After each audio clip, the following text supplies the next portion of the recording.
Esiet sveicināti 10. sarunu festivālā Lampa. Festivālā, kur, protams, raisās vērtīgas sarunas, kur dzimst jaunas idejas un kur noteikti ir arī radīta telpa pārdomām. Un liels paldies jums visiem šeit klātesošajiem, ka turpmāko pusotru stundu esat nolēmuši pavadīt kopā ar mums Hospice LV sarunu teltī, kur 2 dienu garumā ir iespējams satikties Nāves kafejnīcā. Nāves kafejnīca, tas pirmajā mirklī varētu izklausīties mazliet dīvaini varbūt kādam vai mazliet biedējoši, bet tieši lekšana iekšā šajās bailēs varētu noņemt tādu noslēpumainības plīvuru un arī ļaut atbrīvoties no bailēm, tad, kad mēs runājam par tādu jēdzienu kā nāve. Šī ir 3. diskusija šodien šeit, Nāves kafejnīcā, un šīs diskusijas nosaukums pašnāvības vienādojums. Nu, skaidrs ir tas, ka pilnīgi ikvienu no mums, jebkurā dzīves brīdī var piemeklēt bezspēcības sajūta un vēlme padoties, kādus vairāk, kādus mazāk. Protams, ka mūsu ikdienu aizvien vairāk pārpilda informācijas pārbagātība un steiga un tiekšanās pēc lieliem mērķiem, reizēm pēc utopiskiem mērķiem. Un nav pārsteigums, ka tāpēc mēs jūtamies apmaldījušies, noguruši, apjukuši un nesaprasti. Bet ko darīt tajā dzīves brīdī, kad šī apmaldīšanās, apjukums un nesapratne ir sasniegusi tādu pakāpi, kad no dzīves ir vēlme aiziet? Kā veicināt izpratni un vērību par pašnāvību? Šie tad ir jautājumi mūsu sarunas turpmākajām minūtēm, kurā jūs dzirdēsiet gan ekspertu viedokli, gan arī pieredzes stāstus. Un šī diskusija ir veidota sadarbojoties Hospice LV kopā ar Rīgas Stradiņa Universitātes psihosomatiskās medicīnas un psihoterapijas studentu zinātniskā pulciņa aktīvistiem. Mans vārds ir Mariona Baltkalne, un es labprāt iepazīstināšu ar saviem sarunu biedriem turpmākās pusotras stundas laikā. Un tas būs Rīgas Stradiņa Universitātes psihosomatiskās medicīnas un psihoterapijas klīnikas galvenais ārsts, psihoterapeits Ernests Pūliņš-Cinis. Labdien! Labdien! Tad sanāk no manis pa kreisi Rīgas Stradiņa Universitātes psihosomatiskās medicīnas un psihoterapijas klīnikas ārste psihoterapeite un arī Rīgas Stradiņa Universitātes doktorante Laura Valaine. Labdien! Labdien! Tālāk blakus Laurai mums ir biedrības Skalbes valdes locekle un atbalsta tālruņa noziegumos cietušajiem 116 006 vadītāja, psiholoģe Santa Laimiņa. Labdien! Sveiki! Un visbeidzot mums ir biedrības Ogle līdzdibinātājs un arī tēvs jaunietim, kurš, diemžēl, savulaik izlēma aiziet no šīs pasaules. Tas būs arī pieredzes stāsts mūsu turpmākajā sarunā. Maigurs Cepurītis. Labdien! Labdien! Ja mēs runājam par to, kāpēc mums ir jārunā par pašnāvībām, kādam varētu likties, varbūt par to jau ir runāts tik daudz un pietiek, un šīs sarunas tikai sekmēs to, ka kāds vēl jo vairāk vēlas varbūt izdarīt pašnāvību, tad tas, kas mums liek runāt neapgāžami, tie ir statistikas dati. Un vispirms tad ielūkosimies, kādi ir reālie statistikas dati, tad saskaņā ar Pasaules veselības organizācijas datiem par pašnāvības gadījumiem Latvijā ir šķietami novērojama situācijas uzlabošanās. Piemēram, 2011. gadā Latvijā tika reģistrēts 21 gadījums uz 100 000 iedzīvotāju. Pēc tam 2020. gadā šis rādītājs bija mazinājies līdz 15 gadījumiem uz 100 000 iedzīvotāju. Tātad, kā redzams, skaitļi no vienas puses ir mazāki, kas ir labi. No otras puses mēs nevaram teikt, ka kaut kas būtu izcili uzlabojies, jo Latvijas šis rādītājs ir jebkurā gadījumā virs vidējā Eiropas Savienības rādītāja, un tad Eiropas Savienības vidējais rādītājs ir 10,6 gadījumi uz 100 000 iedzīvotāju. Tie ir vieni statistikas dati, kas mums jau liek aizdomāties. Nākamie statistikas dati pēc Veselības ministrijas pasūtījuma Rīgas Stradiņa Universitātes pētnieku komanda ir arī veikusi pētījumu par garīgās veselības traucējumu un pašnāvnieciskas uzvedības izplatību Latvijā no 2019. gada jūnija līdz 2023. gada maijam. Tātad jau krietni jaunāki un svaigāki dati. Un pētījumā aptaujājot Latvijas iedzīvotājus ir atklāts, ka domas par pašnāvību, paškaitējumu un pašnāvnieciskas uzvedības veikšanu pēdējā mēneša laikā atzinuši 10,6% iedzīvotāju. Un kā īpaša riska grupa ir izcelti vīrieši vecumā no 40 līdz 55 gadiem, tātad viņiem ir visaugstākais risks veikt pašnāvības mēģinājumu. Un visbeidzot, liekot kopā šo statistikas datus, katru gadu 703 000 cilvēku aiziet pašnāvības veidā. Taču ir ļoti daudz cilvēku, kuri arī to mēģina. Viņi to ir centušies izdarīt, bet viņiem tas ir bijis neveiksmīgs pašnāvības mēģinājums. Un, protams, ja mēs runājam par statistiku, tad cilvēki ir ne tikai vienkārši skaitļi uz papīra. Aiz katras pašnāvības tā ir arī personīga ģimenes traģēdija, tā ir kopienu, tā ir pat valstu traģēdija, un tā ir ļoti ilgstoša ietekme uz tiem cilvēkiem, kuri paliek un kuri turpina savas dzīves. Nu, lūk, šī ir veselā platforma, kura tad mums liek vēl jau vairāk domāt par to, ka par pašnāvībām ir jārunā tik tālu par statistiku, bet vēl pagaidām tad noslēdzot to savu ievada stāstu no savas puses, vēl gribētu pieminēt, ko ir arī veikuši paši Rīgas Stradiņa Universitātes psihosomatiskās medicīnas un psihoterapijas studentu zinātniskā pulciņa aktīvisti. Gatavojoties šai lampas diskusijai, arī viņi veidoja aptauju. Aptauja tika izplatīta medicīnas studējošo vidū. Šī aptauja bija pieejama arī psihoterapeitu klīnikās, un arī studējošie lūdza cilvēkiem anonīmi aprakstīt savas emocijas, sajūtas pašnāvības mēģinājuma brīdī vai īsi pirms tā. Un tad pavisam īsi daži komentāri, citēšu to tieši tā, kā cilvēki arī aptaujās rakstīja. Viena no atbildēm lūk šāda: miers, visas emocijas, bailes no nākotnes, vaina, kauns, dusmas uz sevi un savu situāciju it kā pazuda. Es apzinājos, ka tās sajūtas man kādreiz bija, bet tajā brīdī es skatījos uz tām kā uz negaisu caur cieši aizvērtu logu. Kad tiešām saņemos, nebiju jutis neko, tikai loģiski visu apdomā un tad ņem un dari.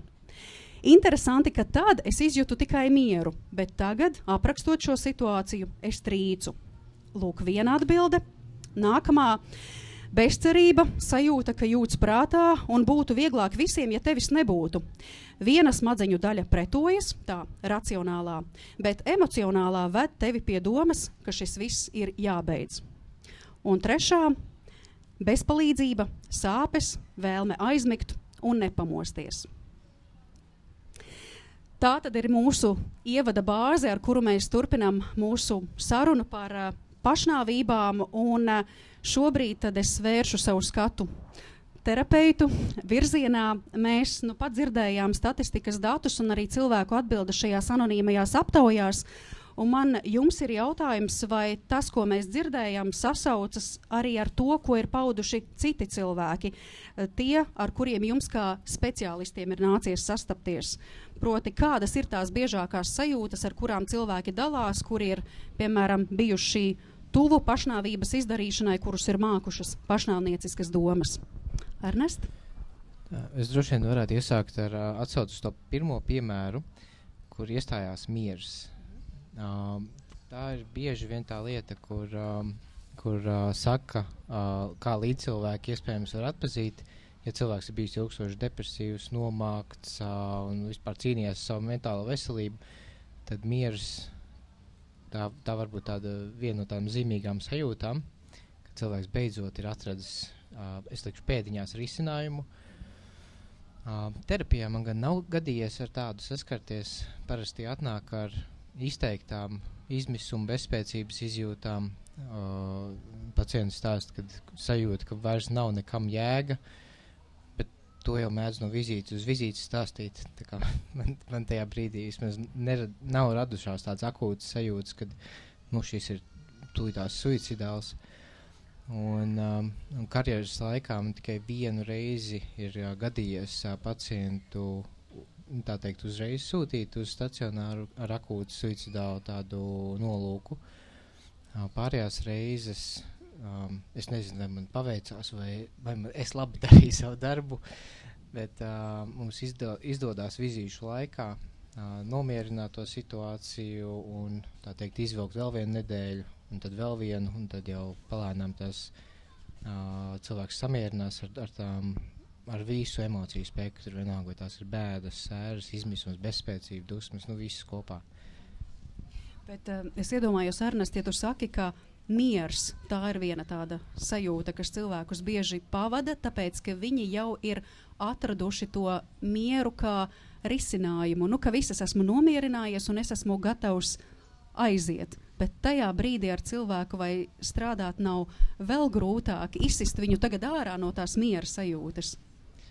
Es domāju, kā terapeitam, nē. Mēs tā spilgt uzreiz pamanītu, ka, tik liels tāda pārslēgšanās ir bijusi. Ja cilvēks pilnīgi svešs no malas pamanītu, tad noteikti nevarētu. Bet es domāju, ja tiem, kas ir šeit atnākuši klausīties, kaut kādā ziņā šī tēma ir aktuāla, tad, ja jūs pazīstat to cilvēku un zinat, ka viņš ir ilgstoši depresīvs un tur medikamentus lieto un terapijas meklē un nekas nav palīdzējis, un tad ir tāds pēkšņi pārslēgšanās, tur tāds tajā brīdī nezināsiet, bet pēdējais zvans, lai atvadītos, lai nodotu kādas mantas vai kādu mājdzīvnieku, tad tur sajutīsiet to mieru, ka tas cilvēks ir samierinājies, atradis kaut kādu ideju, kā viņam beidzot, tā teikt, nolīdzināt visu. Tā ir tā sarkanā lampiņa, kam pievērst uzmanību. Tu koši sarkana. Koši sarkana, jā. Laura? Klausoties un arī lasot šīs pieredzes, tas, ar ko esmu klīniskajā praksē saskārusies, ir izteikta bezpalīdzība un izmisums un bezspēcība, un tas pēdējais punkts ir, kad pievienojas bezcerība. Tātad tu jūties bezspēcīgs, tu neko nevari ietekmēt, tu esi bezpalīdzīgs, tev neviens, un tu pats nezini, kā var palīdzēt, un tu esi bezcerīgs, un tu neko neredzi tālāk. Un tas izmisums ir tas, kas tam visam ir beigās, un tad, kad pacienti apraksta pašnāvības mēģinājumus, ļoti daudzi tajā mēģinājuma laikā, kas ir arī palīdzējis apstāties un pārtraukt šo mēģinājumu, ir, kad sajūt izmisumu, kad saprot, ka nē, šādi nevar, tā nāves sajūta ir tik biedējoša, ka tomēr šis ir jāpārtrauc. Tas cilvēkam iedod arī nedaudz kritiku par savu situāciju, ka tomēr ir kaut kas jādara. Bet tas pēdējais piliens lielākoties ir vai nu zaudējums, vai kāda ārkārtīgi apkaunojoša situācija.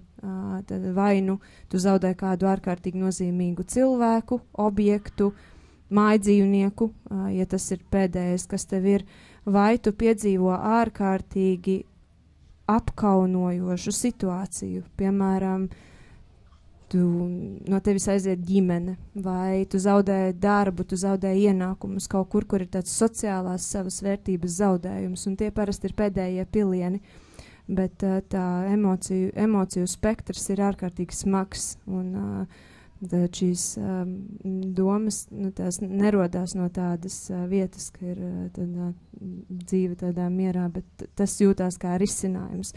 Un kas ir vēl ārkārtīgi svarīga lieta, ko mēs arī cenšamies saprast, vai ir vēlme nomirt, vai vēlme tikt prom no ciešanām. Un arī tur ir atšķirība. Vai es gribu izbeigt šo dzīvi, vai man ir tik grūti, ka es gribu tikt prom no visa smaguma, kurā es šobrīd jūtos. Vai es esmu pareizi sapratusi, labojiet mani, ja es kļūdos, ka mēs savā ziņā varam runāt arī par tādu ciklu pašnāvības gadījumā, tas sajūtu cikls, ka vispirms es eju cauri vienām sajūtām, tad nākamajām, līdz pienāk tas miers, par ko mēs runājam. Parasti sērās runā, ka ir sērās veselam ciklam jāiziet cauri. Es redzu, ka Santa krata nav pareizi. Labojiet. Nav, noteikti nav. Tas nav tāds klasisks, ir dažādas situācijas. Iemesls, kāpēc pašnāvība, pēc statistikas datiem aptuveni 90% gadījumos cilvēkiem, kuri ir veikuši pašnāvību, ir psihiatriska saslimšana.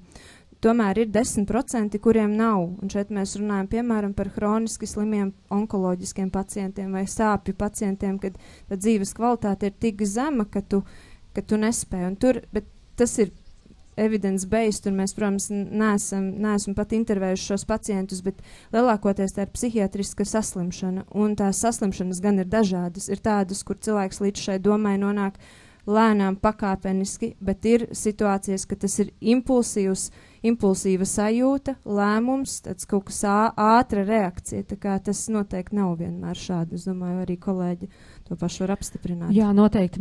Principā mēs varam skatīties, ka cilvēks tajā brīdī, kad vispār parādās šīs tad pašnāvības domas, tāda tas uztvertais smagums, kas ir noticis, un tad šķiet, ka viņš ir tik smags, ka es viņu nevarēšu iznest. Tad tas ir viens komponents, un otrs mana piederība sabiedrībai, kopienai, kaut kādai grupai, es vairs viņu neizjūtu.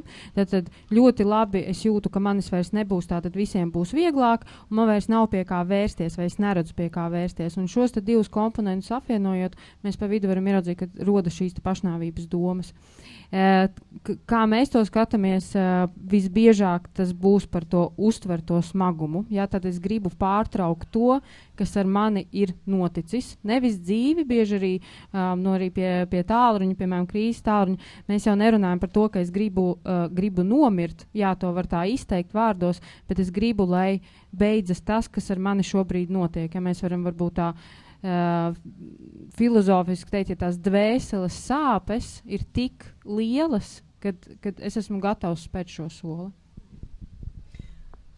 Ernest, jā.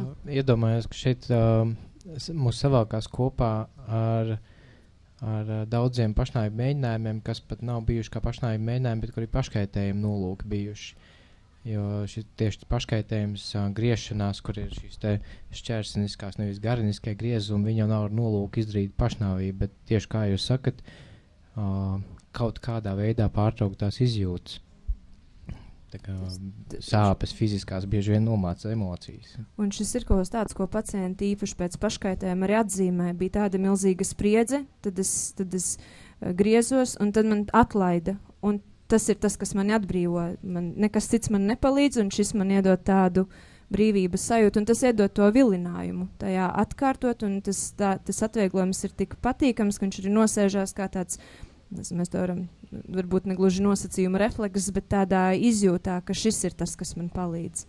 Es domāju, ka tikpat svarīgi arī ir saprast, ka pašnāvības domas nav kaut kas paliekošs.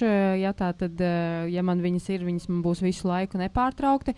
Tas, ko ir jāsaprot gan tiem, kam viņas ir, gan arī varbūt līdzcilvēkiem, kur mēs esam blakus, ka viņas ir viļņveidīgas. Tātad kā sirds kardiogramma. Un tad bieži arī kabinetā mēs runājam, ko darīt, kad mēs saprotam, ka tās emocijas ir tik stipras, bet vienlaicīgi klientam, pacientam, zvanītājiem ir jāsaprot, ka tas pāries. Tā kā vienkārši ir jānogaida, un tur visdrīzāk ir kaut kāds intervences, vai tas ir psihiatrs, psihologs, kas ir izskaidros, ko tu tajā brīdī vajag, tur, piemēram, kaut kāds drošības plāns ir jāiedarbina, vai ne? Kas ir jādara tajā brīdī, kad man liekas, ka es vairs nevaru izturēt, ka es esmu pašā tajā kalna virsotnē, un liekas, viss, tālāk vairs nav kur. Bet cik ilgi vispār cilvēks var dzīvot ar tādām pašnāvnieciskām domām? Tātad tas ir viļņveidīgi, bet vai ar šādām viļņveidīgām sajūtām var nodzīvot, cik ilgi? Gadu, 5, 10? Es varbūt vēlos vēl šo tēmu tā paplašināt. Ne visas domas par nāvi ir arī pašnāvības domas vai pašnāvnieciskas domas. Katrs no mums var iedomāties reizēm, kā būtu, ja es nomirtu, kā tas justos, kā būtu reizēm bērni to jautā, un tad svarīgi arī vecākiem nesabīties tajā brīdī. Bērns jau tur 5 gados nav suicidāls, viņam vienkārši interesē. Un tādas domas par to, kā būtu nomirt, kā tas jūtas, kā tas ir bijis, tā nav vēl suicidāla, bet tādas domas, ka es gribētu aiziet prom no pasaules, es gribētu šo izbeigt, es gribētu tikt prom no visiem, tās domas gan var būt gadiem, un cilvēks īsti viņam ir, viņš nesaprot, kas tas ir, bet tādas akūtas, uzmācīgas domas, kas tiešām var novest pie pašnāvības. Tas moments tādā pieredzē klīniskajā, kad ir bijis, tās domas ir tik intensīvas, pacienti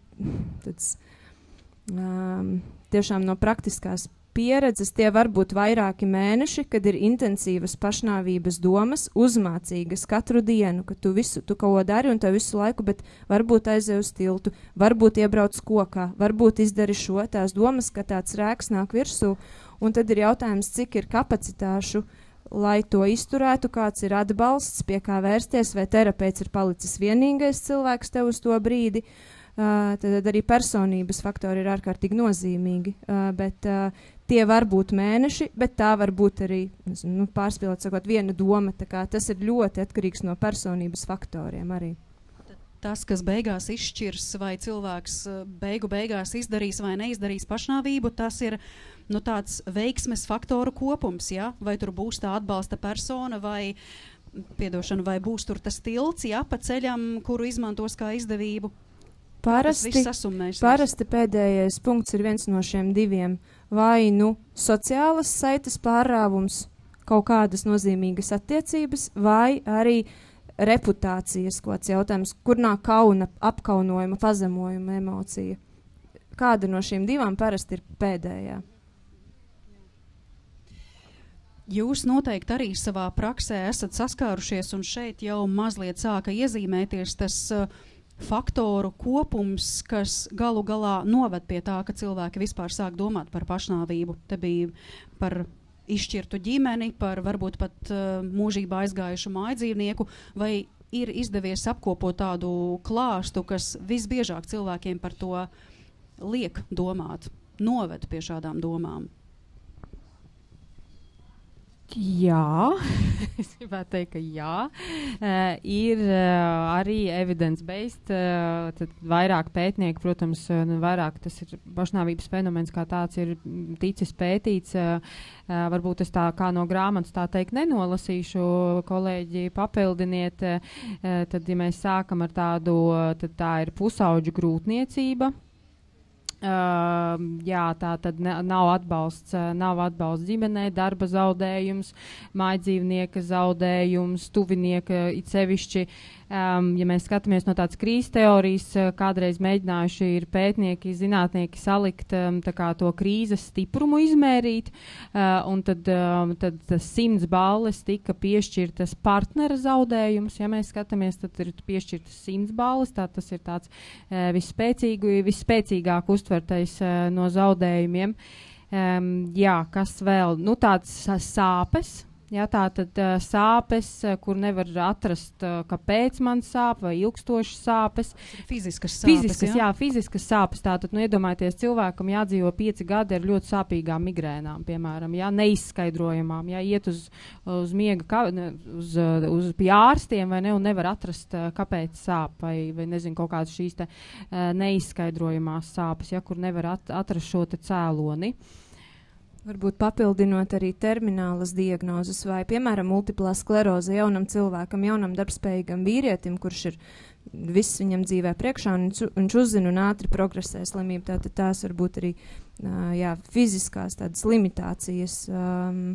Tā ir neiroloģiska saslimšana. Neiroloģiska saslimšana, jā. Jebkura veida, un par sāpēm tas ir viens no biežākajiem arī iemesliem, kas liek domāt. Pirmkārt, tas ļoti ietekmē dzīves kvalitāti, vispār spriest spēju, un tā tālāk tā dzīve kļūst pilnīgi neizbaudāma. Pēcdzemdību depresija. Psihozes. Šizofrēnija ir viens no biežākajiem. Bipolārie traucējumi. Borderline personības traucējumi mēs šeit varam eksāmenu.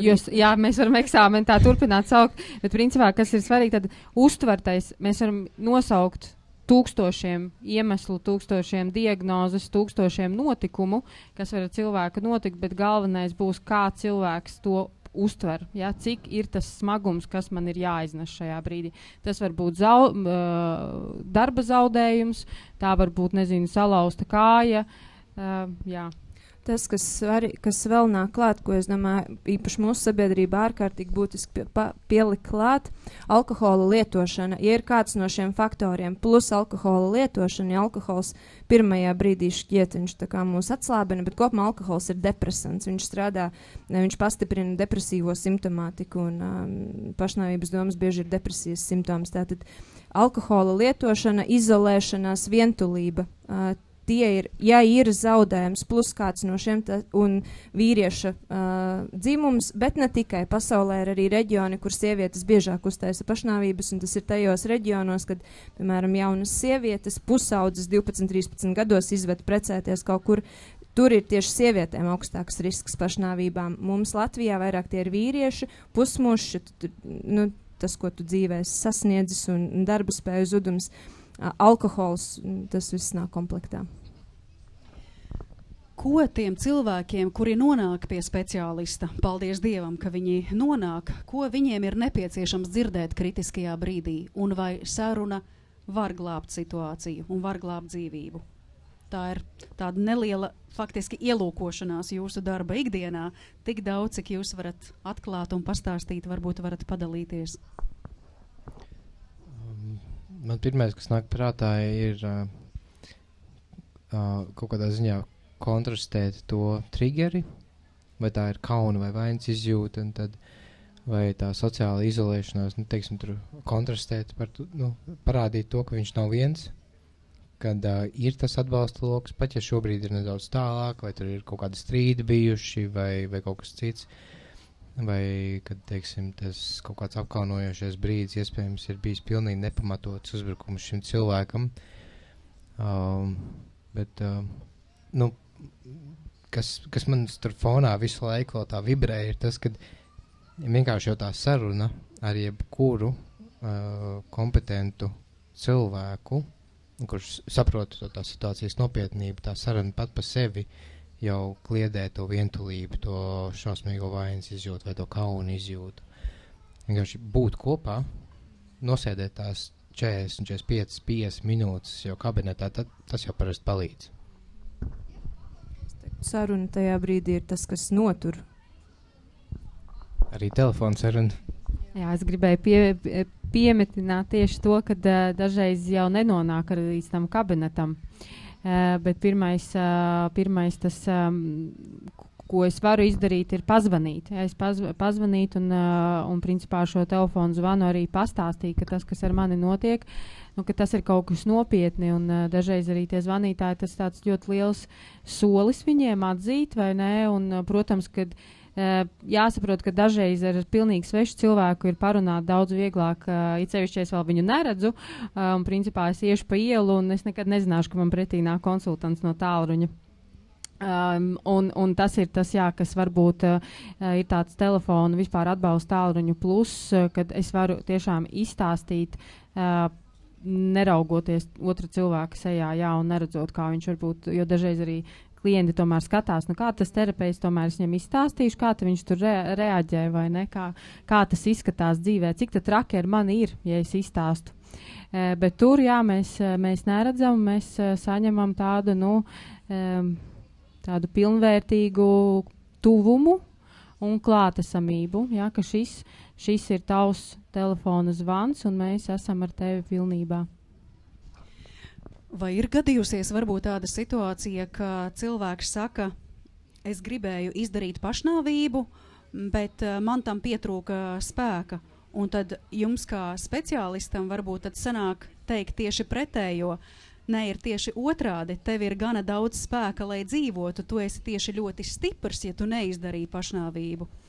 Man šķiet tāds ļoti skaists, man vienreiz kolēģis izstāstīja, un es to bieži arī izmantoju savā darbā, ka tad, kad atnāk klients ar šīm domām, tad jā, viņš saka, ka varbūt viņš nav tik spēcīgs un tam līdzīgi, ka viņš grib nomirt, bet tajā brīdī ir svarīgi saprast, ka tā daļa, kas tevī grib dzīvot, tevi šeit ir atvedusi, un tas nozīmē, ka tevī šī daļa ir, viņi ir pietiekami, vai, piemēram, pazvanījis uz tālruni, ja, ka šī daļa, kas grib, jo visu laiku notiek tas cīniņš, ja es ļoti gribu nomirt, un otra daļa saka, es ļoti gribu dzīvot, ja, un tad tur notiek tas viss iekšējais process, un tad mums ir svarīgi tā kā atpazīt un validēt, kad skaties, te, kur ir tā daļa, kas grib dzīvot, viņa tevi šeit ir atvedusi, viņa tev ir likusi pazvanīt, parunāt, paskaties, tas darbojas kaut vai šobrīd, ja, un atkal mēs atceramies, ka to virsotni, ja, jo bieži vien tieši virsotnē,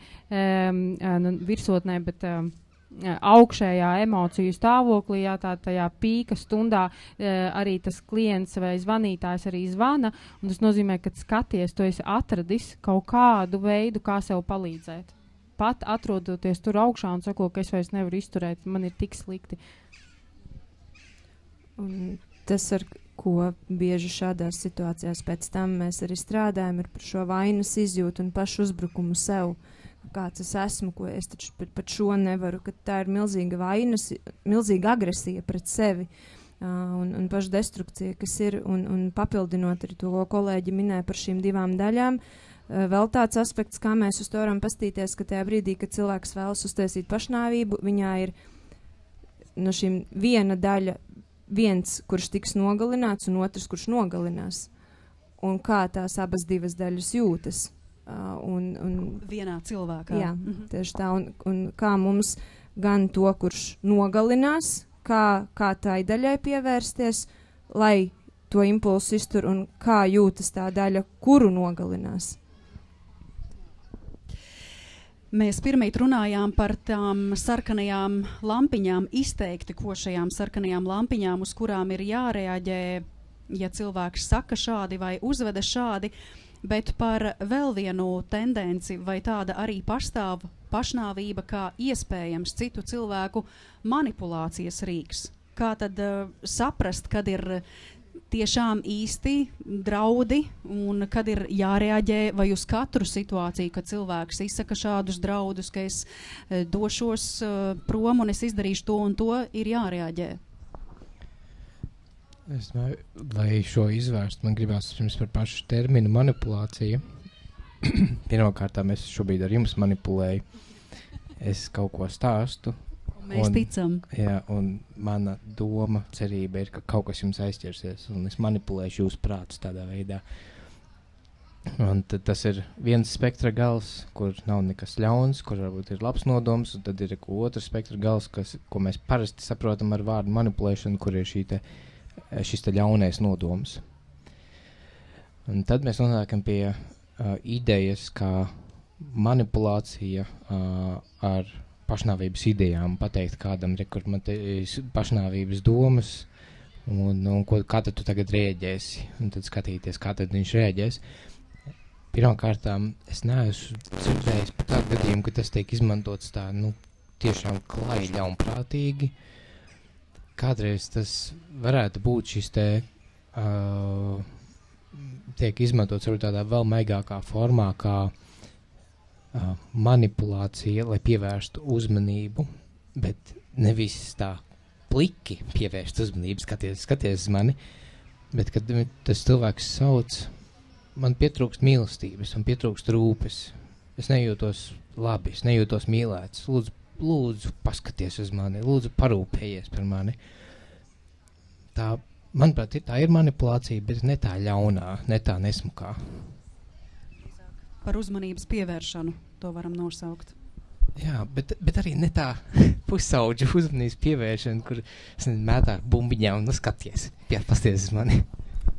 Un papildinot, reizēm ir tās situācijas, piemēram, partnerattiecībās, ja tu mani pametīsi, tad es lekšu no tilta, kas ir tāds rīks, kuru mēs, protams, nezinām, noliks, nenoliks, bet kas ir pašnāvības definīcija? Apzināta rīcība savas dzīvības pārtraukšanai. Tātad tas, kurš veic pašnāvību, ja tas nav psihozē, tad tas ir apzināts lēmums. Un šeit, kad mēs drīz arī, es domāju, pie tās sadaļas par līdzcilvēkiem pieskarsimies, šis moments ir tas, kurš pēc tam raisa ārkārtīgi lielu vainas izjūtu, un reizēm arī cilvēkiem traucē aiziet no destruktīvām attiecībām.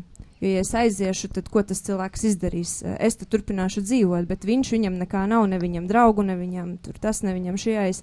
Un tas var būt, bet šeit ir drīzāk jāmudina šis cilvēks un jāsaka, es saprotu, un tomēr tas ir tavs lēmums. Tev ir svarīgi vērsties pēc kāda, veidot savu atbalsta loku.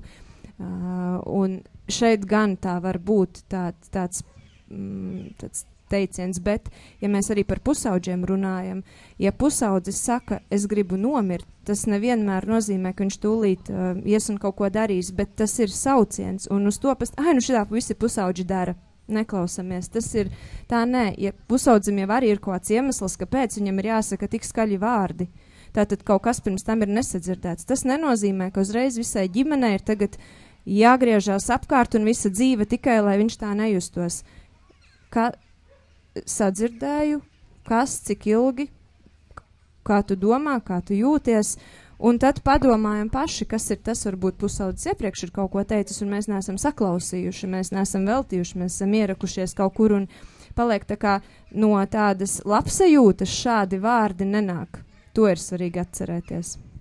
Jā, es gribu vēlreiz varbūt uzsvērt par tiem pieaugušiem cilvēkiem, kad strādājot ar rehabilitācijā ar vardarbībā cietušām sievietēm, to diezgan bieži nākas dzirdēt. Tātad, un šeit ir jābūt ļoti skaidrām robežām par to, kādas ir pieaugušā cilvēka atbildības un pienākumi, tā varētu teikt.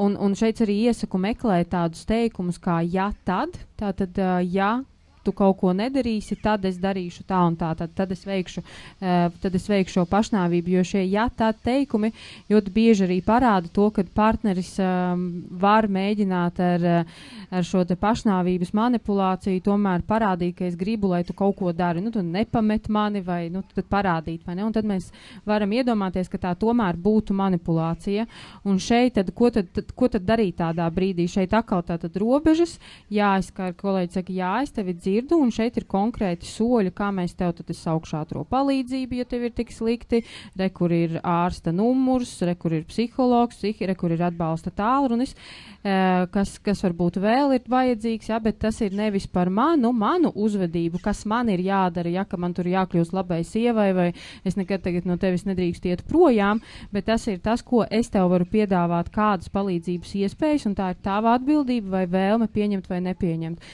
Bet tas ierocis kā pašnāvība nevar veidot manas darbības kaut kādas vai ietekmēt to, kāds esmu pieaudzis cilvēks. Jo beigās jau mēs visus neizglābsim. Visticamāk, tāpat. Es domāju, jā, tāds pacients gan gadās sastapt. Vai pacientu otrās pusītes parasti. Bet pēc manas pieredzes tur tas suicīda risks nav pārāk augsts. Un tas tiešām ir tiešām vairāk manipulēšanas tas vārds. Jo tas vārds ir skaidrs un skaidrs, ka jebkuru cilvēku tas varētu kaut kā saviļņot, satricināt. Un es domāju, vienlaikus ar to, ka mēs atpazīstam, ka tā ir manipulēšana, ir jāatpazīst tas, ka arī jūs pieminējāt, ka tur ir tāpēc cilvēkam pašam ir milzīgas nedrošības, milzīgas bailes arī palikt vienam, un kad dziļumā tur nav ļaunprātīgs nolūks. Dziļumā tur varbūt kāds personības traucējums vai kaut kas cits, bet no tuvinieka perspektīvas skatoties, viņš to neredz. Viņš redz, ka viņu vienkārši manipulē un viņu staip uz visām pusēm. Cepurīša kungs, es tagad vēršu skatu jūsu virzienā. Jūs esat kādu laiku cītīgi klausījies gan par statistikas datiem, gan arī anonīmo aptauju rezultātus. Un liels paldies speciālistiem par šo vērtīgo teorētisko bāzi, kas iedeva tādu lielāku sapratnī, kā tad cilvēki var justies šajās smagajās situācijās. Un pirms mēs runājam par jūsu pieredzes stāstu, vēl kāds fragments no jau iepriekš minētajām aptaujām, ko tātad veica Rīgas Stradiņa Universitātes psihosomatiskās medicīnas un psihoterapijas studentu zinātniskais pulciņš. Un tur arī kāds fragments par sērām, kas vienlaikus smijas ar sevis vainošanu. Lūk. Derealizācija, depersonalizācija, kas ilga aptuveni 40 minūtes. Kad atgriezos kontaktā ar realitāti, bija sajūta, ka es esmu vainīgs. Nebiju izdarījis pietiekami daudz, lai šo mēģinājumu novērstu, ja bija kādas pazīmes. Tās nepamanīju, un arī vaina par to, ka mēģinājums notika īsi pēc es atzinos par savām domām par pašnāvību. Sāsinājās arī paša domas par pašnāvību. lūk šādas cilvēka izjūtas. Jūsu ģimenē ir bijis šis personīgais stāsts. Jūsu dēls 24 gadu vecumā izlēma aiziet no šīs pasaules. Pēc tam arī tapa biedrība Ogle. Jūs un jūsu ģimenes locekļi līdz ar to radīja kā platformu, lai daudz par šiem jautājumiem runātu un uzsvērtu, ka tas ir mīts, ka runāšana par pašnāvībām vairos pašnāvības, tieši pretēji. Bet, ja atgriežamies pie jūsu personīgā dzīves stāsta, vai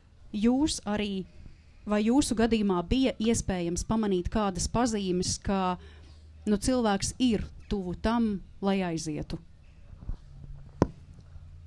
Varbūt tagad mēs vieglāk to pamanītu, bet tie 5 gadi, 6 gadi iznāk jau atpakaļ. Vienkārši, grūti iedomāties, ka ļoti jautrs zēns, viņam naudas trūk, nekā viņam netrūk, darbs bija, viss bija kompānijā, bet, ka tā, zālīti pīpēja, pēc tam pamēģināja stiprākas narkotikas un aizgāja. Bet mēs neviens nesapratām, ka tā varētu būt. Šo gadu laikā, jūs teicāt 6 gadi. 6 gadi ir pagājuši, jā?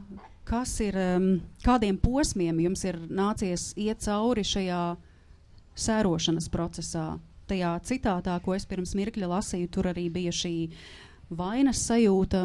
Vai jūs varat padalīties, kam jūs kā ģimene gājāt cauri? Es domāju, ka no klātesošiem ļoti daudz ir bijuši bērēs, kuri cilvēks izdarīs pašnāvību. Un visos stūros runā, kāpēc? Kāpēc? Meklē vainīgu. Un kā vecāki nejutīsies vainīgi? Nenosargāja. Pēc tam, mēs arī meklējām palīdzību skalbēs. Paldies jums. Tas moments bija tas 40 dienas pēc.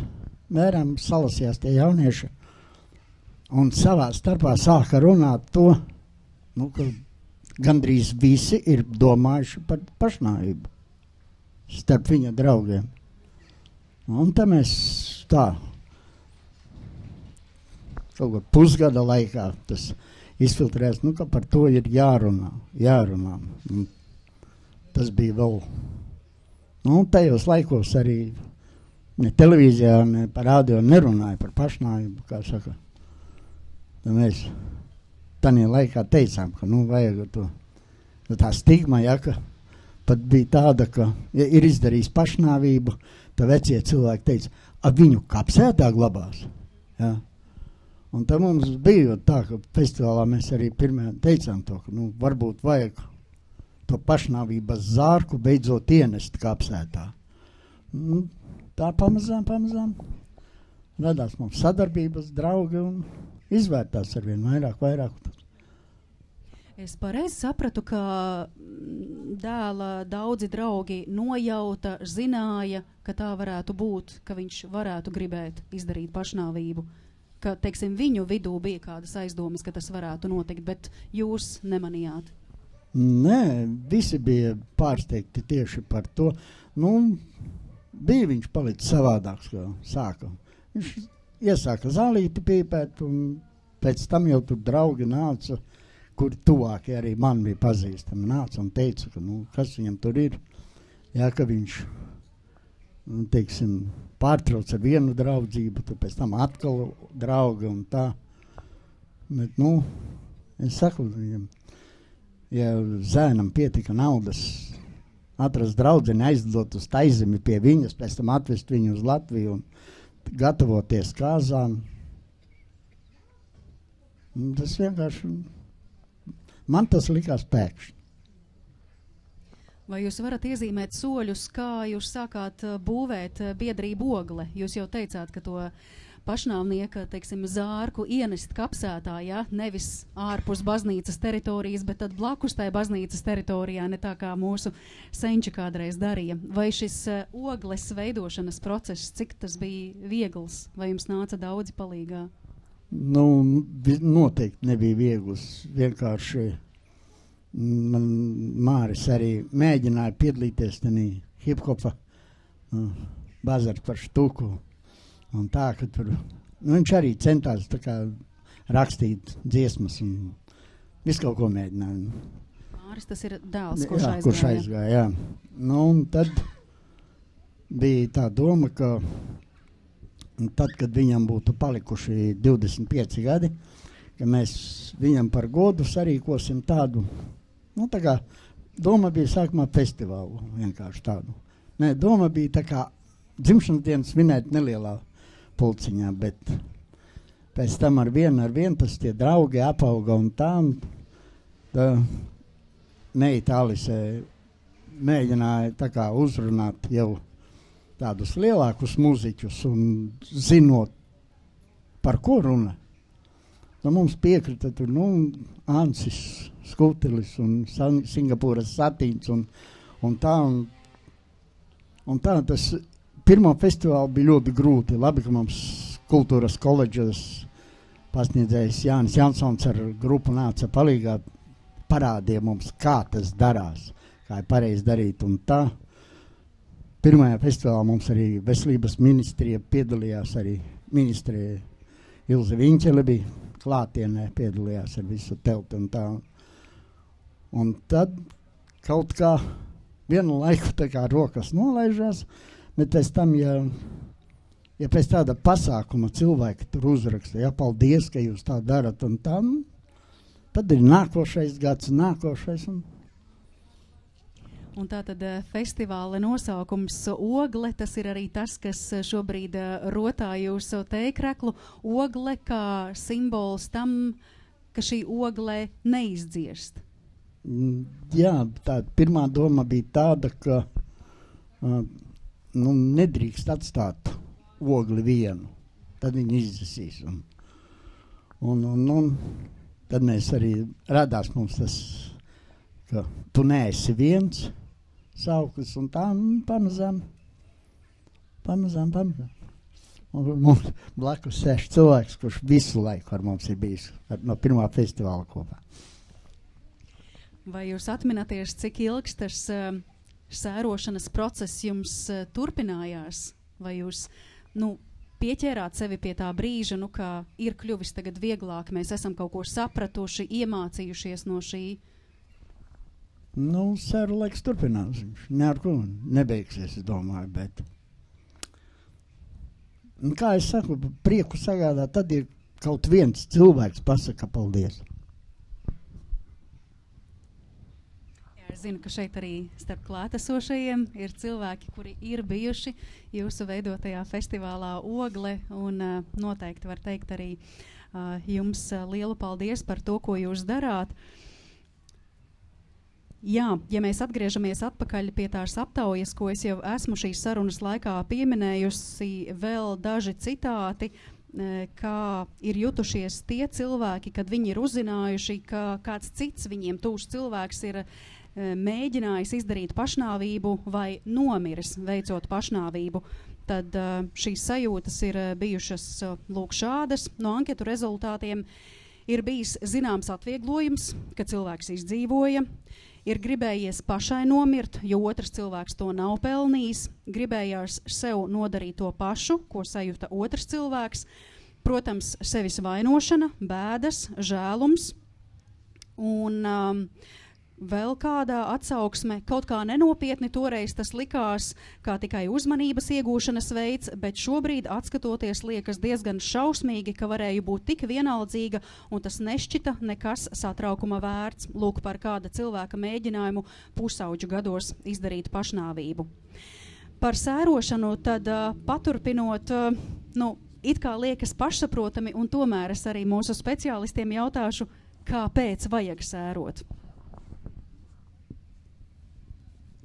Man šķiet, ka nevis par to, ka vajag, bet to māte daba mums ir ielikusi iekšā šos procesus, vai ne? Un pētnieki ir aprakstījuši, kā arī jūs sākumā teicāt, vai ne, ka mums ir jāaiziet sēru fāzēm, bet varbūt par sēru fāzēm svarīgi ir uzsvērt to, ka fāzes nenotiek kā uzrakstīts, ja, kur šobrīd ļoti daudz pieejams ir internetā, mēs varam katrs iegooglēt, pastīties, kāds ir sēru fāzes, un tad bieži vien klienti arī man tagad laikam ir šitā, bet es kaut kā neesmu to kaut kādu pirms tam, ja tā man nebija. Un te ir svarīgi saprast, ka ir pētījumos rādīts, ka vispār var nejust šīs te fāzes.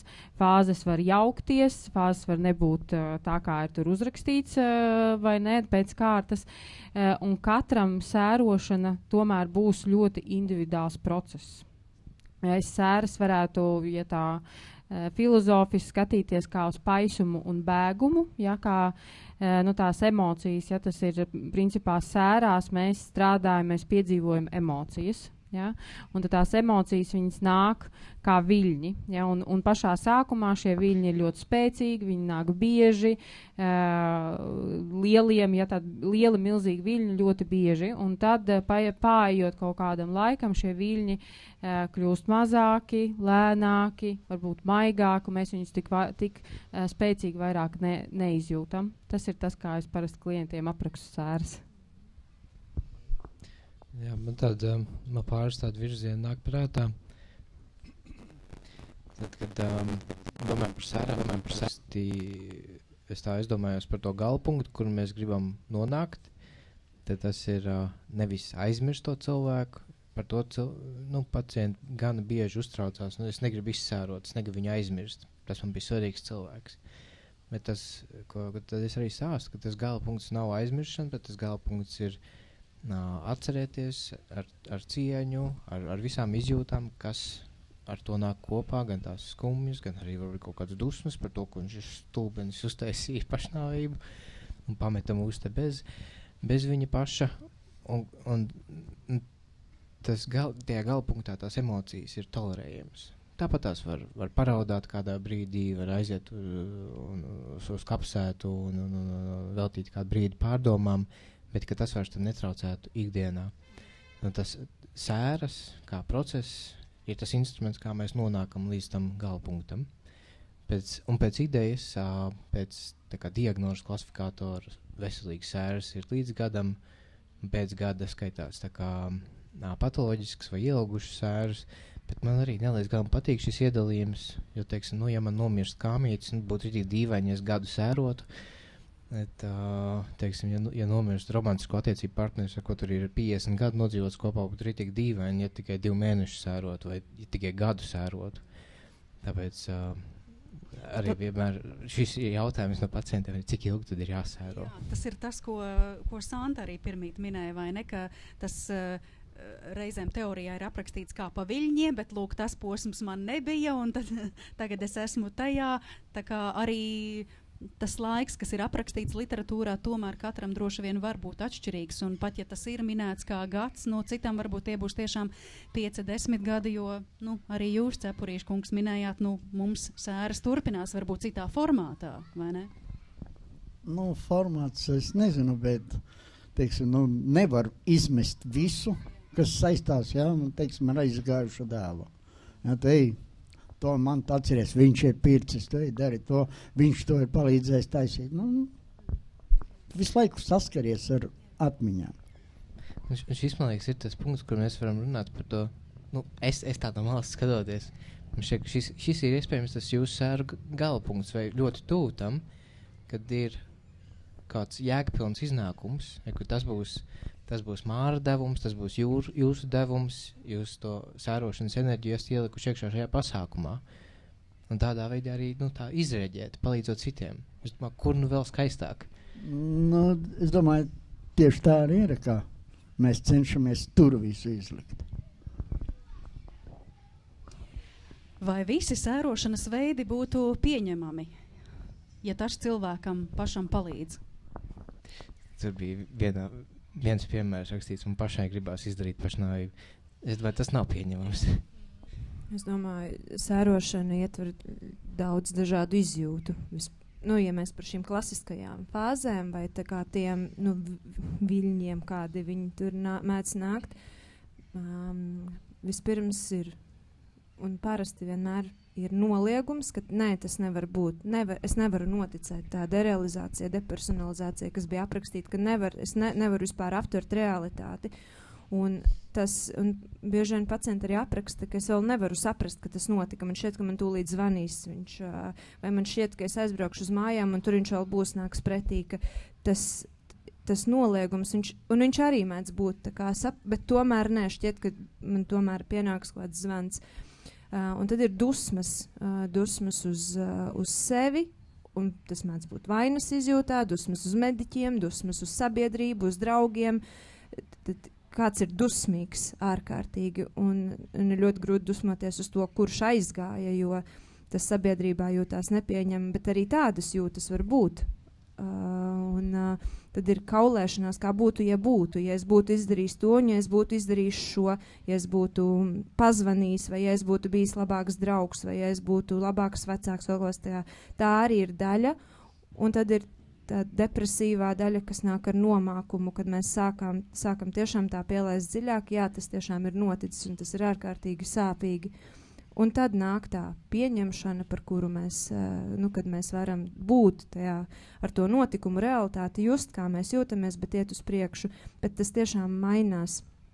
Jā, un tas, vai visi sērošanas veidi ir ok, tik tālu, kamēr cilvēks ir kontaktā ar izjūtām. Ja tajā brīdī sāk kļūt destruktīvs sev, paškaitējums, smaga alkohola lietošana, narkotiku lietošana, ļoti izteikta.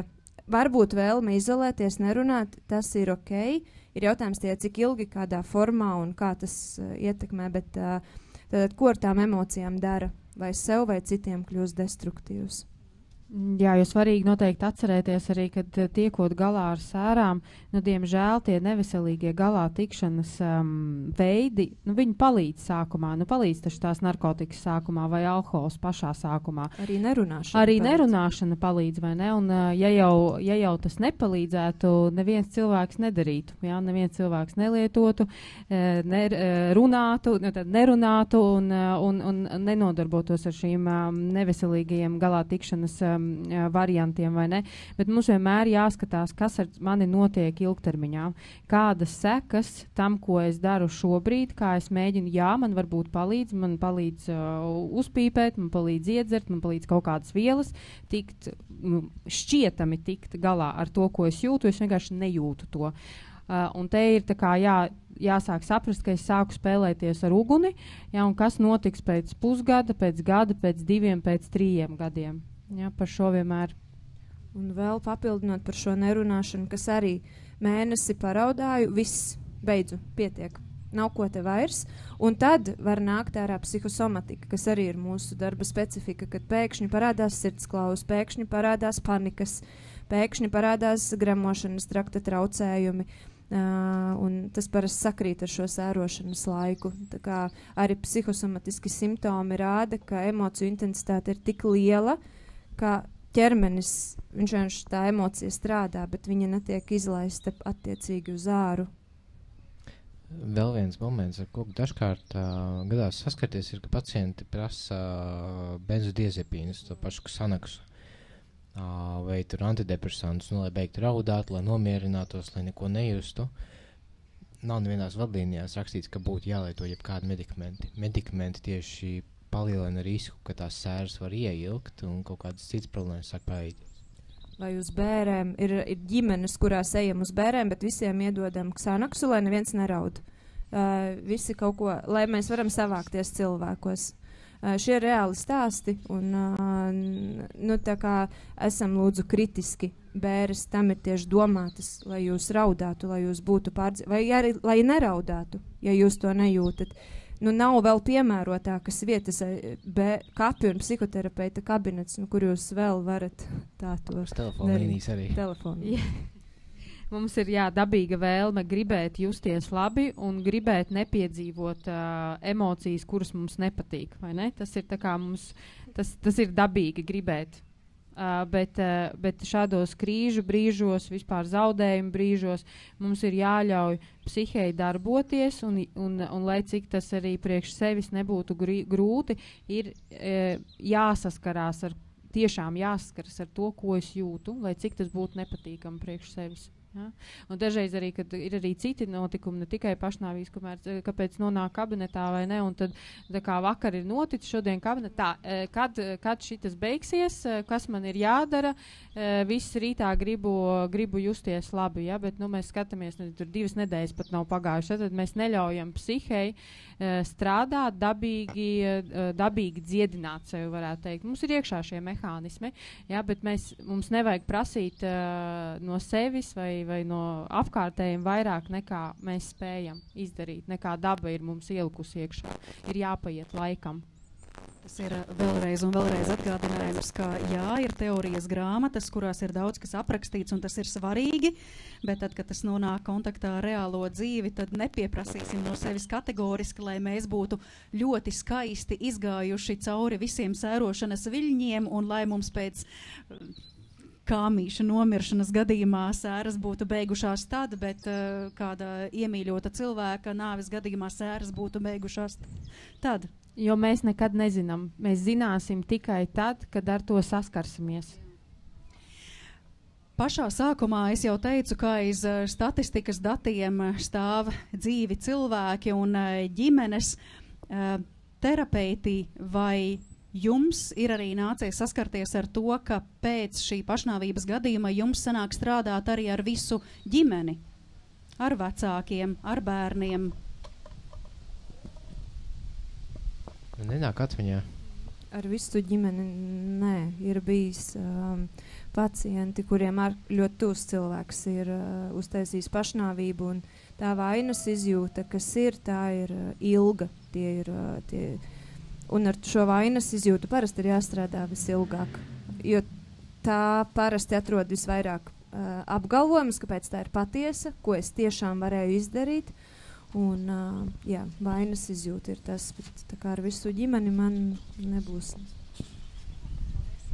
Jā, es atcerējos, ir bijis tā, ka īstenībā ne ģimene, bet ko es saku parasti otrā ģimene, ir bijis, ka darba vieta, pēc tam visa darba vieta meklē palīdzību. Jo kolēģi tieši tāpat pārdzīvo un sēro, ka kāds kolēģis ir izdarījis pašnāvību un vainas izjūta arī nepamanīju un sevis vainošana vai kādam kauns vai tur kur kaut kāda vadītāja, tad domā, ka Dievs, ko tad es tur tā parāk stingri varbūt kaut ko pateicu. Jā, bet ģimene tieši ne.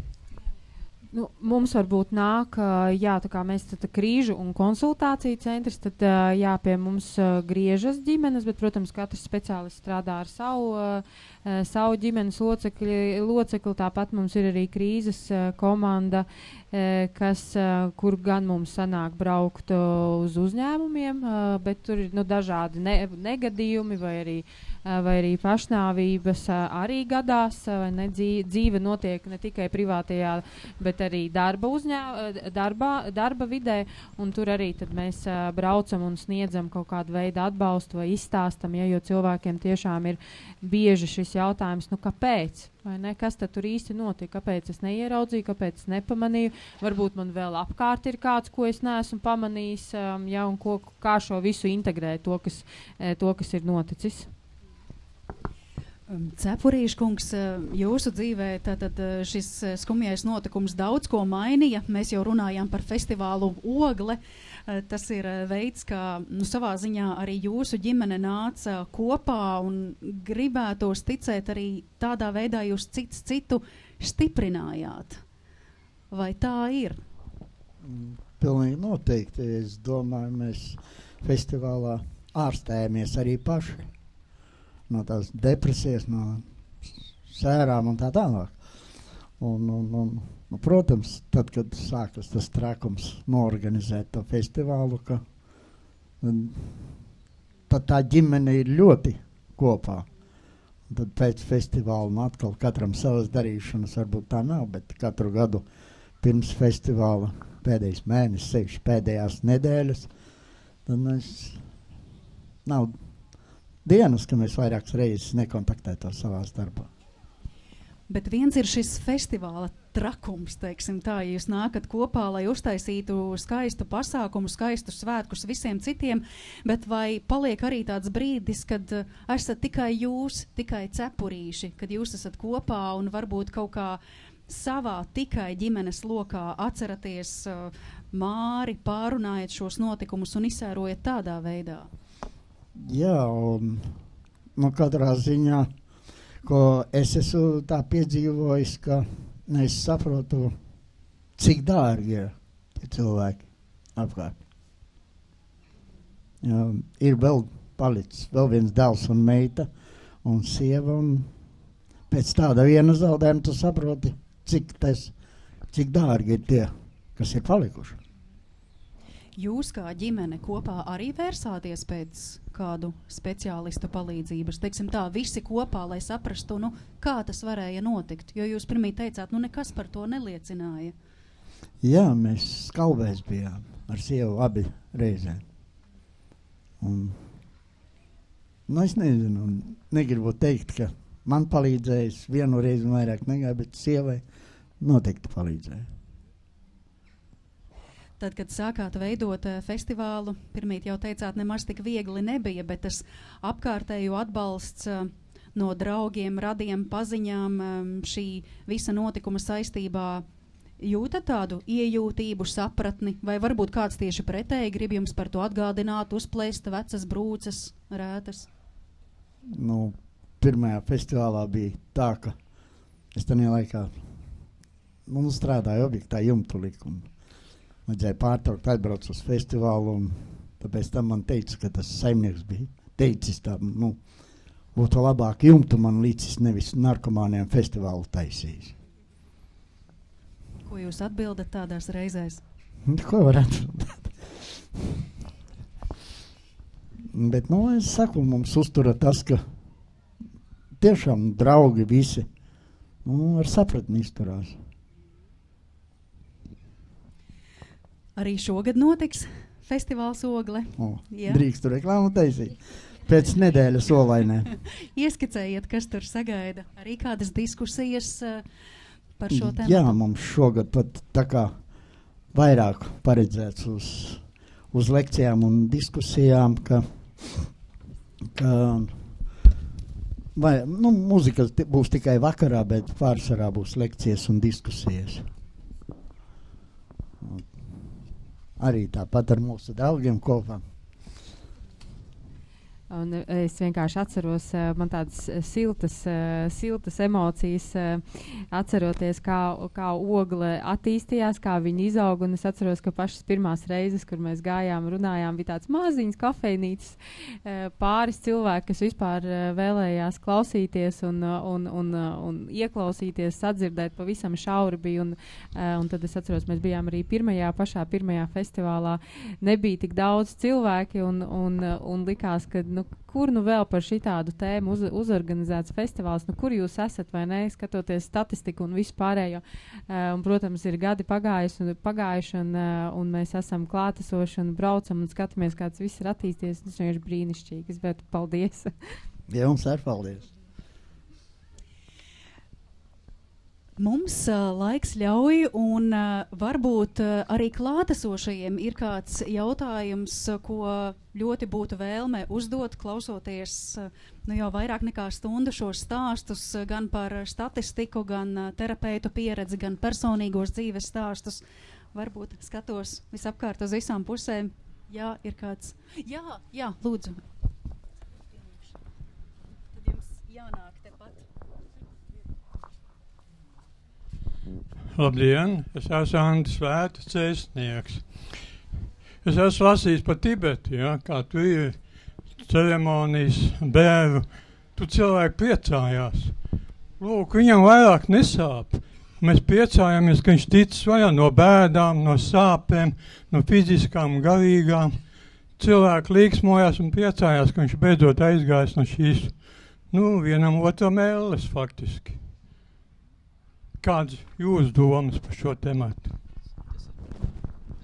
Par pašnāvību vai vispār par nāvi? Es domāju, tas vispār par nāvi, bet arī pašnāvība ir nāvi. Tas ir nu, tā ir nāve, ja, pašnāvība. Iespējams, ka to cilvēks izdarīs pašnāvību, tāpēc, ka viņam ļoti sāp ikdienā un nespēja gūt palīdzību, lai tā sāpes remdina. Iedomājieties, ja jums visu diennakti sāp vairāk vai mazāk, un daudzās vietās sāp, nevis vienā. Nu, es ar to esmu izbaudījis diezgan pabieži pa naktīm sevišķi. Nu, kāds tu prieks? Nu, es to nedarīšu noteikti pašnāvību, ja? Bet tas ir nopietns faktors. Un ne visas zāles, ja zāles lieto, viņas kādu laiku palīdz, bet cilvēku ķermenis pierod un rezultāts jau smagāks paliek. Paldies jums, jā. Šeit varbūt ir ļoti svarīgi, tas, ko kungs apraksta, ir sērošanas rituāli. Un tas tiešām ir atkarīgs no kultūras un reliģijas, kādā mēs esam. Ja mēs pastamies arī Latvijā no dažādām reliģijām, ir dažādas pieejas, kā šis rituāls notiek vai nenotiek, un ģimenēs atšķirās un tā tālāk. Viens ir bēru ceremonija un rituāls un tā doma, ar kādu tiek uztverta nāve. Bet ja mēs runājam par pašām sērām un sērošanu, Cepurīša kungs man šeit ir tā ļoti skaisti aprakstījis to, kam arī sēras ir domātas, lai mēs novērtētu savu tuvinieku nozīmi, lai mēs atšķirtu šīs mūsu tuvās un nozīmīgās attiecības un sociālās saiknes nostiprināt, tāpēc arī ir ģimene savācās kopā. Mēs tā bērēs bieži tiekās un cēlās, neviens tā netiekās tik bieži, cik bērēs, vai tā kā uz priekiem netiek, bet uz bērēm tiek. Un tad mēs it kā to ar tādu pārmetumu, bet tajā pašā laikā tā ir viena no sēru funkcijām. Kāpēc? Lai savestu atpakaļ tos un nozīmīgos. Tāpēc arī ir ļoti svarīgi, mēs arī dalāmies ar savām jūtām, ar skumjām, mēs atceramies pieredzes stāstus, kā kuram ir gājis kuriozus, netik kuriozus, tas jau arī mūs savā starpā stiprina, un mēs tad varam, jo tad bieži ir es nevērsos pie viņa, bet tagad ir tie citi, pie kuriem vērsties. Tā kā tām sērām ir nozīme, un rituāls bēru ir kaut kas nāk mums no kultūras, jā. Šeit tas radniecīgais temats ir arī eitanāzijas, mūžīgais eitanāzijas jautājums, jo tur ir tik daudz diskusijas momenti. Jo, vismaz, cik es zinu, pie eitanāzijas runā arī par iespējamību tad, kad ir arī psihiskās saslimšanas, ilgstošs, kronisks, neārstējums, visi iespējamie medikamenti ir izmēģināti, un tad parādās diskusija moments. Tās ir ciešanas, kuras neizdodas mazināt. Tieši tāpat kā kroniskās slimības ar ilgām, spēcīgām sāpēm. Nu, mums vēl nav pieņemts, bet man liekas, šeit kaut kur diskusijas ir teltis, kurā notiek diskusijas, jā, par šo. Jā, šis temats arī valstiskā līmenī, pa laikam tiek aktualizēts, bet šobrīd vēl mums nav. Es domāju, viens ir izdiskutēt šeit, lampā, kur mēs sadzirdam, tā kā, ka mēs esam, nu, tad man patīk tas vienā burbulī, tā kā visi jā, tā kā piekrītoši, vai ne, un jā, tur ir kaut kāds ētiskās dilemmas, mēs varam runāt par to, bet, nu, principā visi ir tādi iekļaujoši, izprotoši, un tā kā ar skatu nākotnē skatās, kā šis viss varētu palīdzēt, bet otrs ir, kad mēs šo tematu iznesam plašākā sabiedrībā, kur jau varbūt tas ir daudz, nu, tāda diskusija daudz smagnējā, risinās un tāpēc arī ilgstošāk. Tās ir arī tās sekas, kas paliek sabiedrībā, jo mēs runājām par to, kas paliek tuvāko cilvēku lokā, šīs sāpes un kauns un vainas apziņa, kas turpina dzīvot, un, protams, arī atmiņu stāsti, bet mēs jau varētu zīmēt nākamo loku, kas paliek visā sabiedrībā, un tā varbūt ir arī kāda cilvēka aizvainojums vispār pret valsti kā tādu. Mans tuvinieks izdarīja pašnāvību, tāpēc, ka cieta milzīgas sāpes, un viņš to izdarīja tāpēc, ka mums, piemēram, valstiskā līmenī nav joprojām sakārtots eitanāzijas jautājums. Tad tas atsaucas jau uz tādu jau krietni plašāku sabiedrības loku, ka ir dusmas. Un tās ir sēras. Tieši šī izjūta ir daļa no sērām, kad mēs meklējam, kad mēs skatāmies, kurš vainīgs, kurš to izdarīja, kāpēc tam tā bija jābūt. Un tieši tajās dusmās mums ir mēs to mūsu prāts automātiski dara, bet ir svarīgi apzināties, dabūt to tad izpratni par savu sajūtu. Ja man ārkārtīgi gribās kādu vainot, tas ir par sērām, vai tas tiešām ir par kaut ko, kas ir maināms, ko var uzlabot, ko var ierosinājumus veikt un tā tālāk, bet tā ir sēru viena no stadijām. Jā, vēl klātesošajiem ir jautājumi. Lūdzu. Paldies. Es tikai gribēju pieminēt, ka tā kā šī ir Hospice LV telts, tad mums gribēju pateikt, ka mums rītdien pirmā diskusija 12:00 ir tieši par veltīgo ārstēšanu, eitanāziju, par normālu praksi, medicīnisko termināliem pacientiem. Šie te ļoti sarežģītie nodalīšanas jautājumi, tā kā, ja kādam interesē, var rītdien nākt, bet vēl sakarā ar to, ka mēs esam hospice aprūpes sniedzēji, es šajā sarunā sadzirdēju, ka mums, teiksim, savā ziņā vairāk vai mazāk veseliem cilvēkiem mēs tā kā varam iedomāties, kādi ir instrumenti, kā palīdzēt tur, vai kaut vai tā pati telefona saruna vai terapija, bet daudz, man liekas, sarežģītāk un daudz mazāk instrumentu ir tad, ja mēs runājam par mūsu pacientiem, par hospice pacientiem, kas ir vai ļoti strauji nonākuši, dēļ onkoloģiskas slimības vai dēļ kādas kroniskas slimības ļoti ilgi, kuriem ir, piemēram, vēl vesela buķeta to slimību, un kad viņi vienīgo izēju redz kā šo pašnāvību, bet viņiem, piemēram, nav vai runas spējas vai nav fiziskās spējas kaut kā ietekmēt savu stāvokli, bet jūs arī pieminējāt, ka tas ir viens no indikātoriem, tā ir viena no tiem triggeriem, kas cilvēkam var likt domāt par to. Un man liekas, ka te ir vēl vesela tāda buķeta, jo mēs tiešām lielāko daļu sabiedrībā runājam par to tā kā jauniešu tajā kontekstā, bet ja ir tiešām seniori vai šādi te termināli slimi cilvēki, viņiem jau ir arī tādas pašas bailes un tādas pašas tā kā nevērtīgs mūžs vai kaut kādas vēl visādas problēmas vai kas te paliks aiz manis un tā tālāk.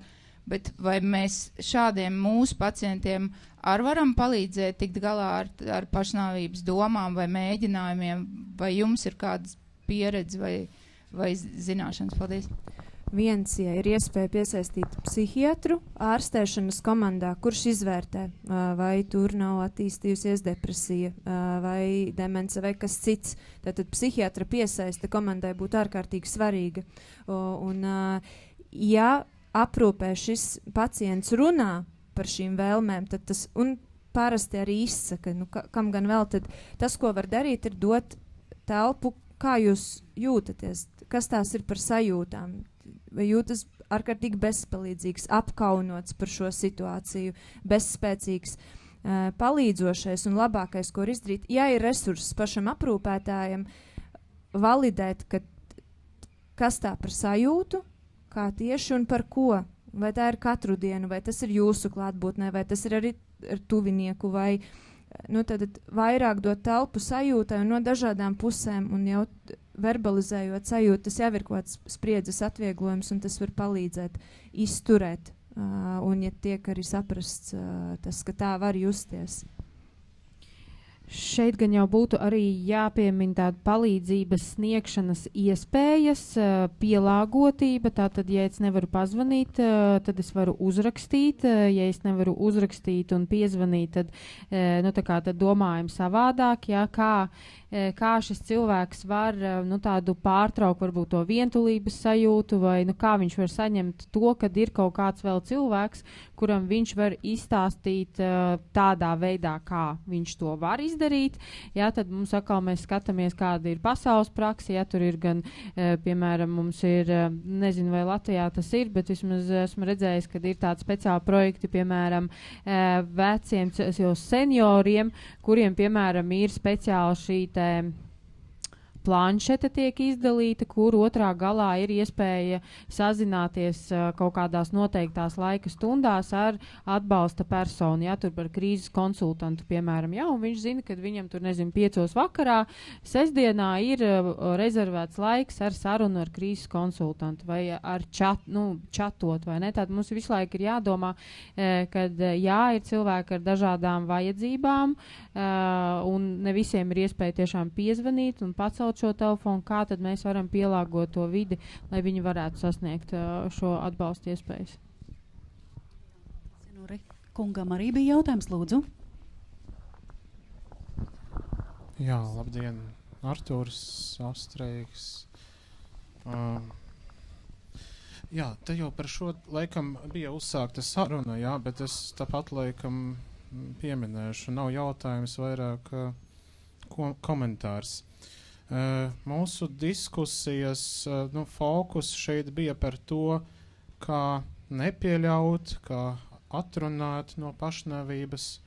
Un mēs šajā diskusijā uzskatām pašnāvību kā kaut ko sliktu.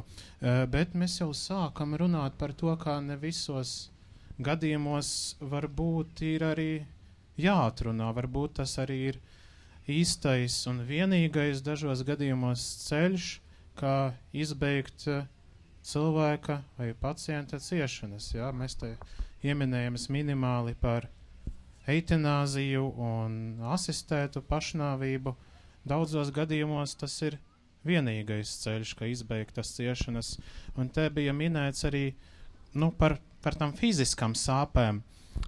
Lielākais Eiropas pētījums par asistētas pašnāvības jautājumu liecina, ka fiziskas ciešanas ir svarīgs, bet nebūtu nav galvenais faktors, kāpēc cilvēki izvēlās asistēta pašnāvība vai eitanāziju, un galvenais faktors ir, angliski saucās loss of dignity, jeb tas cieņas zudums, jā, kā cilvēks ir jāaprupē, piemēram, viņš ir guļošs, un kādam visu laiku ir jāmaina pamperi, un viņš nejūtas vērtīgs.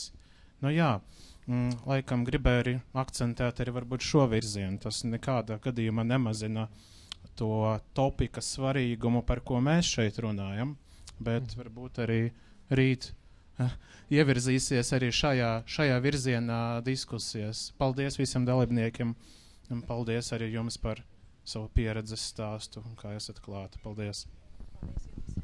Jā, paldies. Manuprāt, šeit ir nozīmīgi tiešām saprast, mums veidojās tā termina pārklāšanās, asistēta pašnāvība un pašnāvība.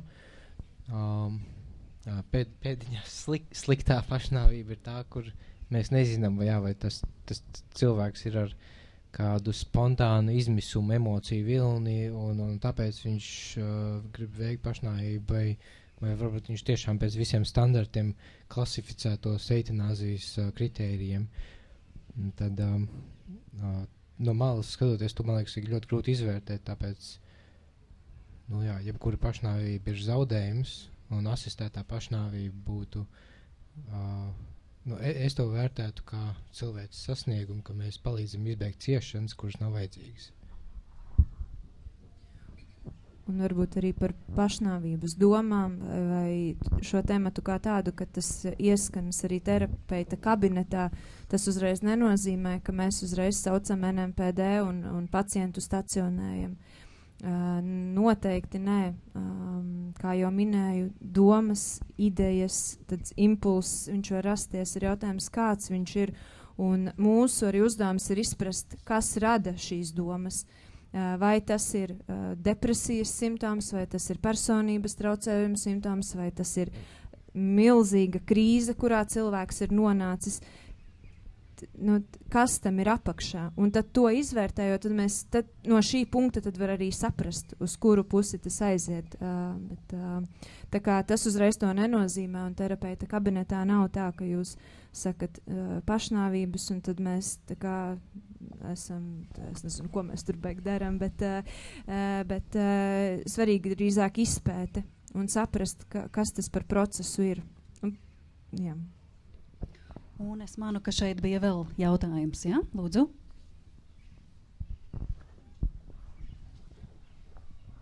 Jā, es esmu Artūrs, un kā jūs iepriekš minējāt, viena no grupām, kas ir visvairāk pakļaut pašnāvību riskam, ir tieši vīrieši pusmūžā.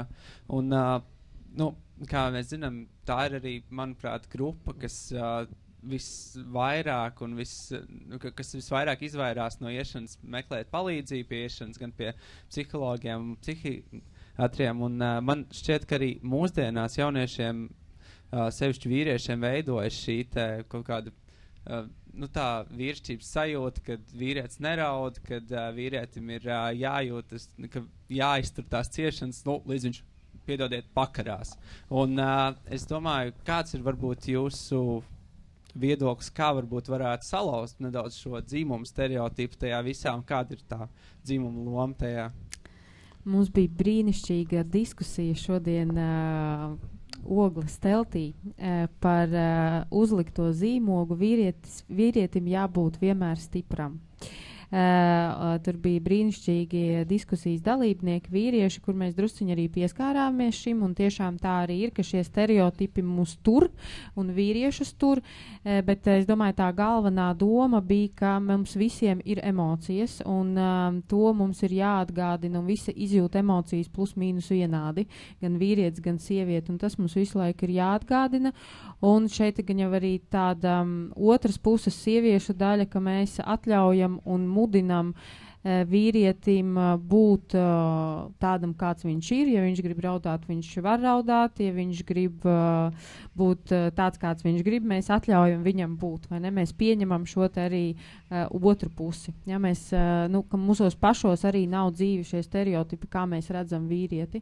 Un tad noteikti arī, kā arī tie diskusijas dalībnieki teica, arī būtu vieglāk parādīt, ja, kad ir tomēr, es arī esmu emocionāls, ja, jo, kā mēs zinām, tad tad augot meitenes un puisīši emocijas izjūt vienādi un parāda vienādi, līdz kamēr viņi iemācās kaut kādā brīdī, kad meitenēm tiek vairāk uzmanības veltīts, ja viņas ir viena veida emocijas izrāda, un puišiem tātad, ja viņa neizrāda emocionalitāti, bet ir vairāk tāda drosmīga, un tad, protams, kad puiši iemācās, kādas tad emocijas no viņiem tiek sagaidītas. Jā, es domāju, šeit mēs pat varam ļoti līdzīgas saiknes savaukt kopā ar feminismu kustību un sieviešu diskrimināciju, un tieši tāpat otra puse ir, kur tas, ka vīrieši neko nejūt. Par abiem fenomeniem atbildīgas ir abas puses. un sākot no ģimenes līdz pat pieaugušā vecumam. Bet labā ziņa, terapeita kabinetā aptuveni trešdaļa šobrīd ir vīrieši. Tā kā paliek jau labāk nekā pirms 8 gadiem, kad es sāku pieņemt pacientus. Es varbūt bišķiņ par šo vīriešu un pašnāvību tematu un šo vecumu, kas tad ir tā tiešām pie psihiatra, psihoterapeita nāk, bet varbūt ne tik ļoti, kas ir tas, kā to var uzķert apkārtējie vai ģimenes ārsts. Tad, pirmkārt, ja vīrietis šajā vecumā piedzīvo zaudējumu, kas ir vairāk ar sociālo lomu, darba zaudējums, darba spēju, kaut kas neiet tādā sociālā prizmā. Pastiprinās alkohola lietošana, palielinās veselības problēmas. Sāk biežāk iet pie ģimenes ārsta, un šis ir tas, ko ģimenes ārstiem arī, viņi skrīnē, tāpēc arī depresijai, īpaši par alkoholu un tā tālāk. Arī mēs, ja līdz cilvēkos redzam vīrietis pēc 40, paliek saurupāks, biežāk iedzer, izolējās, vai ir zināms, ka kaut kāds zaudējums sociāls ir bijis, tad varbūt pavērot un pajautāt, iedrošināt, vērsties pie speciālista. Tie tad arī varētu būt mūsu ceļavārdi, liekot šoreiz, es teikšu tā, drīzāk komatu mūsu sarunai, nevis punktu, jo, kā zināms, sarunas vēl Nāves kafejnīcā turpināsies. Ceļavārdi nepalikt vieniem un apzināties, ka jūs neesat vieni un ka iespējas saņemt speciālista palīdzību noteikti ir. Un līdz ar to šoreiz man arī noslēdzot ir jāatgādina par tām iespējām, kur var speciālista palīdzību saņemt. Šīs iespējas ir gan pa telefonu, un tātad 116 123 ir vienots krīžu tālrunis, kas līdzīgi kā tālrunis 112 darbojas visā Eiropas Savienībā. Krīžu un konsultāciju centrs Skalbes, bērnu un pusauģu uzticības tālrunis 116 111, pusauģu resursu centrs, centrs Marta, centrs Dārdedze, Latvijas SOS bērnu ciematu asociācijas programma Kalniem pāri un sociālais projekts Parunāsim. Tās ir vietas, kur jūs varat vērsties pēc palīdzības pa telefonu, un, protams, palīdzības iespējas ir arī klātienē, un jāatgādina, ka psihiatrs ir tiešās pieejamības ārsts, un tam nav vajadzīgs nosūtījums. un tātad vietas, kur šī palīdzība klātienē ir saņemama, neatliekamās medicīniskās palīdzības dienests 113. Runājiet, protams, ar savu ģimenes ārstu, arī Rīgas psihiatrijas un narkoloģijas centrs, ambulatorais centrs Veldre Rīgā, ambulatorais centrs Pārdaugava Rīgā, Strenču psihoneiroloģiskā slimnīca, Daugavpils psihoneiroloģiskā slimnīca, Piejūras slimnīcas psihiatriskā klīnika Liepājā un arī slimnīca Ģintermuiža Jelgavā.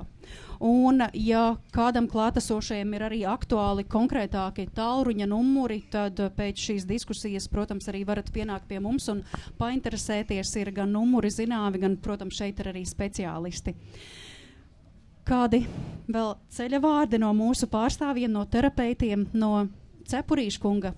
Jums, no jūsu puses? Jā, es gribētu pats šodien pateikt, ka, protams, nekad neaizmirstiet tos, kurus esiet zaudējuši, bet vienmēr atceraties tos, kuri jums vēl ir. Paldies par visu. Un tas ir daudz.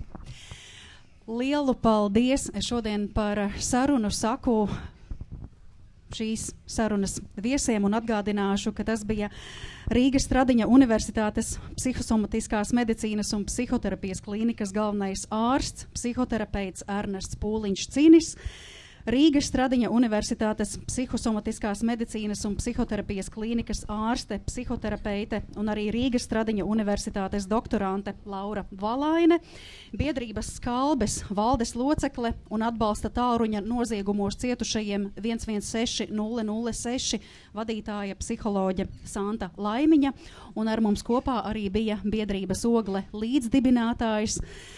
Un, diemžēl, savulaik mūžībā aizgājušā Māra tēvs, bet, kā jūs teicāt, priecāsimies, ja par tiem, kuri ir palikuši, arī tā ir bagātība, Maigurs Cepurītis. Paldies, ka jūs bijāt kopā ar mums.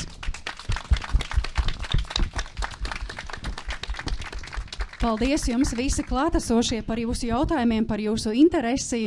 Ar jums kopā arī biju es, mans vārds Mariona Baltkalne, un turpiniet sekot līdzi diskusijām šeit, Nāves kafejnīcā, kuras nodrošina Hospice LV. Paldies jums gan šodien, gan rīt, un, protams, sekojiet līdzi arī citām diskusijām festivālā Lampa. Uz tikšanos!